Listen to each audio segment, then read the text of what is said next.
मंडप आहे. 10,000 राजे लोक सीतेला जिंकायला आले. एकेकाला 1000 बायका असून सुद्धा सीतेला जिंकायला आले. 80,000 बायकाचा मालक. गुरुजी बसा, मी सांगतो तुम्हाला सगळं. मी सांगतो, थांबा, मी बरोबर नियोजित करतो. मला एक मोजका प्रसंग सांगायचा. मग अक्षिदा वाटलं ते अन्य संघ करू. शिस्त ठेवा, इकडे लक्ष द्या, सावधान. धनुष्यबाण मध्ये इकडं राम लक्ष्मण आणि विश्वामित्र एक व्यासपीठ, इकडं चौघ्या बहिणी सीता माता एक व्यासपीठ, मध्ये जनक राजा कुशकेतू सुनैना माता घरचा परिवार एक व्यासपीठ. 10,000 राजे लोक आपापल्या व्यासपीठावर. आणि ब्राह्मणाला जनक राजाने सांगितलं, उठा, जाहीर करा. 2 भाट उठले. ऐका, हा धनुष्य उचलून जो बाण मारील त्याच्या गळ्यामध्ये जानकी फुलाचा हार घालील. भाट खाली बसले. एक एक राजा उठतो, धनुष्य हलवण्याचा प्रयत्न करतो. तुलसीजींनी सहित लिहून ठेवलंय, तिळाच्या दाणे इतका धनुष्य कोणाला हलत नाही. होय, गव्हाचा दाना लिहायला शाई किती खर्चली असती. कोण लेकरायचा दिनानं मारायचा थोडा चोप बरं गाय आहे, थोडं पलीकडे शिस्त बिघडती.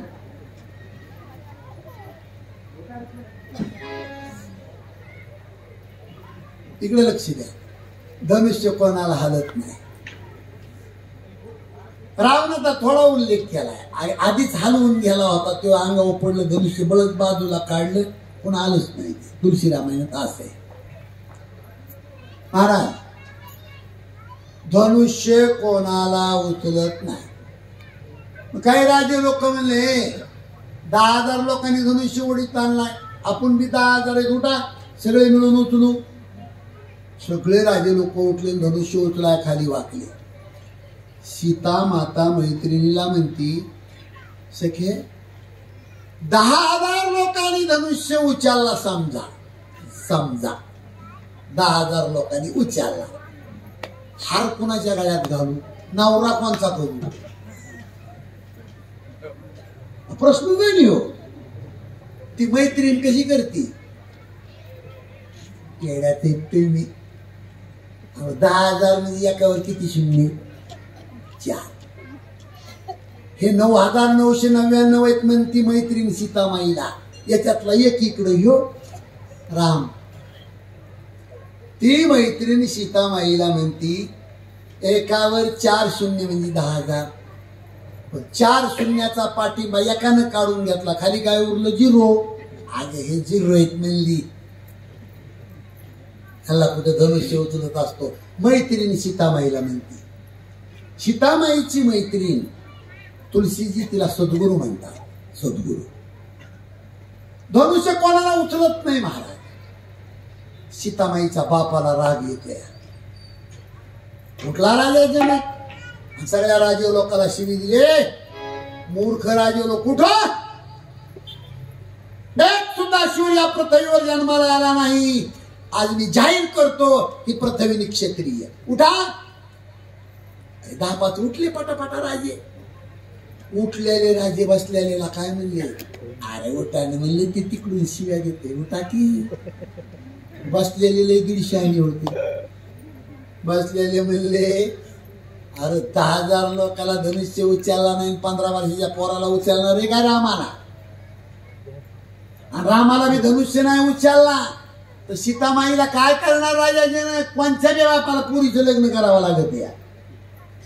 शेवटी 5:30 वाजता हाती सजवितील, हातीच्या सोंडामध्ये हार घालतील, हारीस, आणि तो हाती सगळ्यात फिरवितील.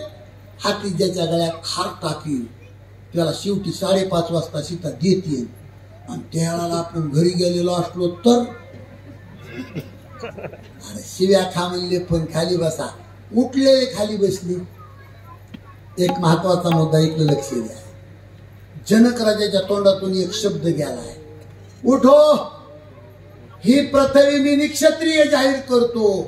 ह्यो शब्द धाडकून लागला लक्ष्मणाला. लक्ष्मणानं रामाच्या समोर जिंदगीत पहिल्यांदा चूक केली. उठून सीतामाईच्या बापाच्या तोंडावर बोट केलं आणि एक शिवी दिली. महाराज, ए मूर्ख जनका, ही पृथ्वी तू क्षत्रिय म्हणतो? अजून राजा दशरथाचे क्षत्रिय राजकुमार इथं बसून येत ना. आम्ही तुझ्या धनुष्याला आम्ही स्पर्श केला आणि ही निक्षत्रिय पृथ्वी करतो? मूर्ख कुठला? सीतामाईच्या बापाला, जनक राजाला लक्ष्मणाने शिव्या दिल्या. विश्वामित्राच्या जवळ बसलेले रामाला वाटतंय कायच म्हणून हे पोरग उठले माझ्या सासऱ्याला दमदाटी करीत सुटले. रामाला वाटतंय कवा उठून धनुष्य उचलू, पण पांढऱ्या दाढीवालं मात्र उठत म्हणत नाही. मर्यादा पुरुषोत्तम राम शेवटी विश्वामित्र म्हणले, जाओ बाबा. महाराज, जसे जसे राम आले तसा धनुष्य थरथर कापू लागला. राम आल्याबरोबर असा हात केला, धनुष्य रामाच्या हातात जाऊन कडकून मोडतो.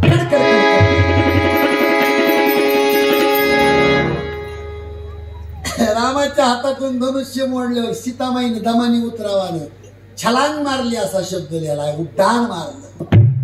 सीता हार घेऊन रामाच्या समोर आली, पण सीतामाईचा हात पुरत नाही रामाच्या गळ्यात हार घालायला. कारण 9 वर्षाची सीता.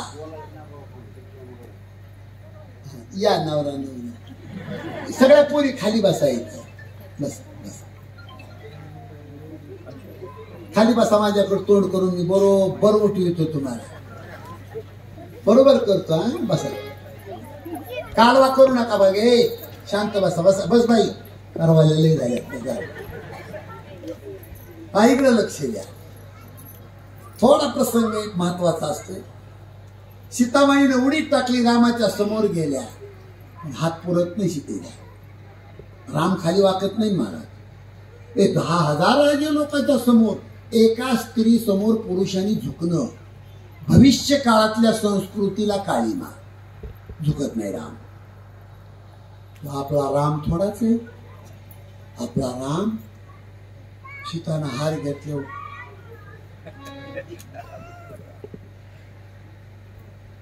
राम मला खाली वाकायचं नाही, सीतेचा हात पुरत नाही. लक्ष्मणाकडे पाहून रामानं असं केलं.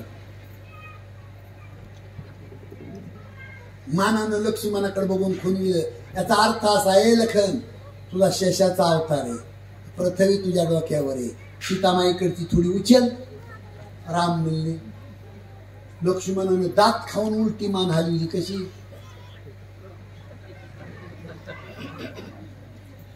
उलटी मान हलवण्याचा अर्थ असा आहे, दादा माझा शेषाचा अवतार आहे, पृथ्वी माझ्या डोक्यावर आहे, बरोबर आहे, पण सीतामाईकडची अर्धी कसा उचली तर सगळीच उचल.